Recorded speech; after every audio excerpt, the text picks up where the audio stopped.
New TV Telugu. Tollywood crazy జంట విజయ్ దేవరకొండ, రష్మిక మందన త్వరలో వివాహ బంధంలోకి అడుగుపెట్టనున్నారు. ఇరు కుటుంబాలు, వారి కొంతమంది బంధువులు, శ్రేయోభిలాషుల సమక్షంలో వీరి నిశ్చితార్థం హైదరాబాద్ లో నేడారంభరంగా జరిగింది. ఈ విషయాన్ని వారి సన్నిహితులు స్వయంగా ప్రకటించారు. విజయ్, రష్మికల వివాహం వచ్చే ఏడాది ఫిబ్రవరిలో జరగనుందని సమాచారం. వీరు తొలిసారి జంటగా నటించిన సినిమా గీతా గోవిందం. ఆ సినిమాలో వీరిద్దరి జంట ప్రేక్షకుల్ని విశేషంగా ఆకట్టుకుంది. తెరపై వీరిద్దరి కెమిస్ట్రీ కూడా అద్భుతంగా వర్కౌట్ అయింది. ఆ తర్వాత డేర్ కామ్రేడ్ సినిమాలను వీరిద్దరూ ఆకట్టుకున్నారు. ఈ సినిమాలో వీరిద్దరు నటించిన కొన్ని సన్నివేశాలు ఇప్పటికీ సోషల్ మీడియాలో వైరల్ అవుతూనే ఉన్నాయి.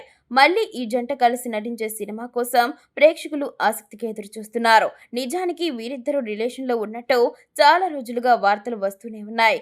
వాటికి బలాన్నిస్తూ పలు వెకేషన్స్ లో ఈ జంట సందడి చేసిన ఫోటోలు కూడా మీడియాలో దర్శనమిచ్చాయి. వీరిపై వస్తున్న వార్తలను ఏనాడు వీరు ఖండించకపోవడం గమనార్హం. అయితే ఇటీవల పరోక్షంగా తమ బంధంపై సంకేతాలిస్తున్న ఈ జంట ఇప్పుడు ఏకంగా నిశ్చితార్థంతో అందరినీ ఆశ్చర్యపరిచారు. ఇరు కుటుంబాల పూర్తి అంగీకారంతో ఈ వేడుకను చాలా ప్రైవేట్ గా నిర్వహించారు. వచ్చే ఏడాది వీరి వివాహాన్ని ఘనంగా జరిపించేందుకు కుటుంబ సభ్యులు ఏర్పాట్లు చేస్తున్నారని తెలుస్తోంది. త్వరలోనే ఈ శుభవార్తను విజయ్, రష్మిక అధికారికంగా ప్రకటించే అవకాశం ఉందని భావిస్తున్నారు.